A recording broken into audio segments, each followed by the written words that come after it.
I'm Adam. And I'm Cupcake. And this is Where There's a Williams, There's a Way. Hey, Cupcake. You know, Adam, dragons would make excellent lunch ladies. Dragons? Really? How so? Think about it. They could cook everything with their fiery breath. No more cold pizza day. But wouldn't everything be, extra crispy? A little char never hurt anyone. Plus, the kids would finally eat their vegetables.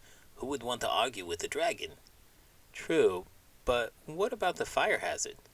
Oh, come on. We had worse with Mrs. Jenkins' surprise meatloaf. That thing could have stopped a dragon in its tracks. Good point, but dragons might eat the kids instead of feeding them. Nonsense. They'd be too busy counting the lunch money. I mean, look at me. I won the lottery and I never ate a single child. You're a cow, so that's not very comforting. And think of the field trips. Class, today we're visiting Dragon Mountain. Try not to be lunch. Cupcake, you've got quite the imagination. Comes with the territory. After all, I spent years making mystery meat magical. Dragons it is, then. Just remind me to stock up on marshmallows. In today's book, dragons may not be the most traditional of pets. We come to learn how Sparky would be the perfect pet and pal. From helpful tips on how to pick a dragon, what to do when your dragon misbehaves, and what not to feed them. Broccoli. Let's get started.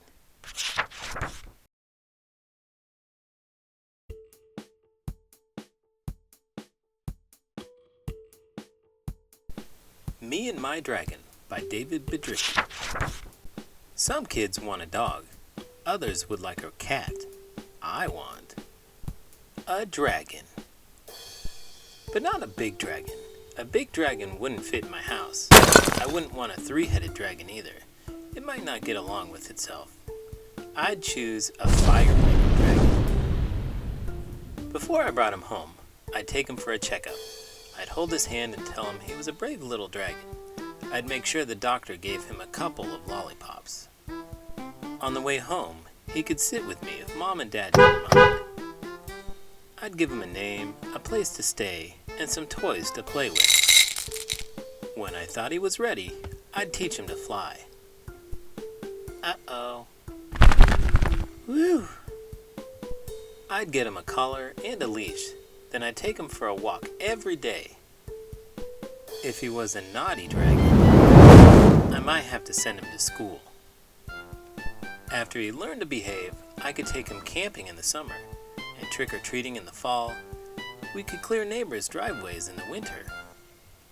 Nice costume. Have you ever thought about what it would be like to have a pet dragon?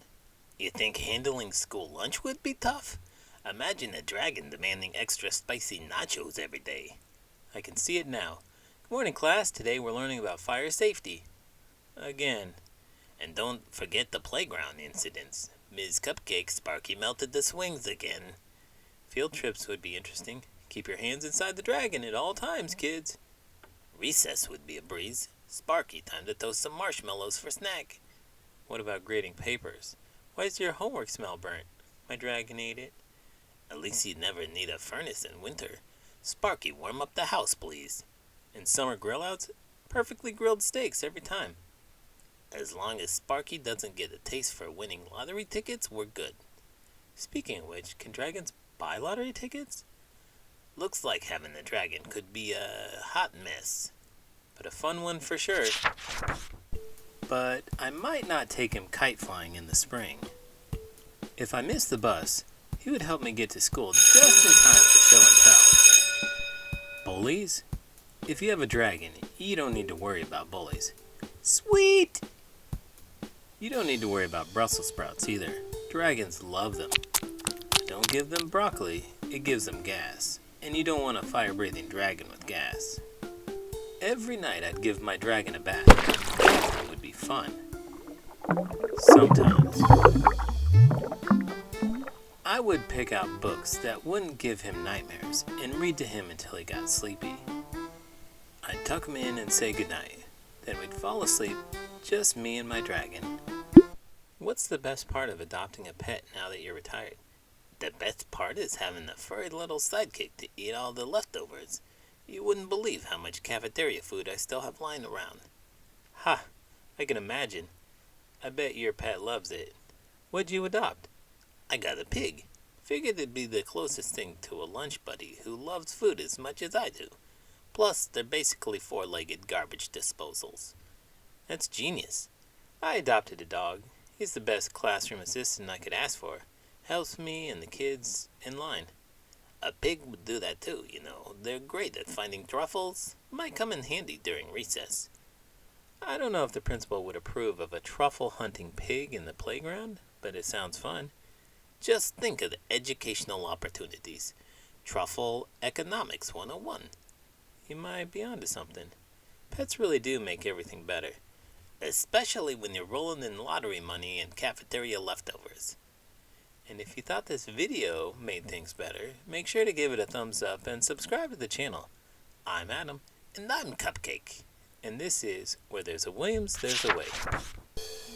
Did you know dragons reproduce asexually, laying eggs without needing a mate?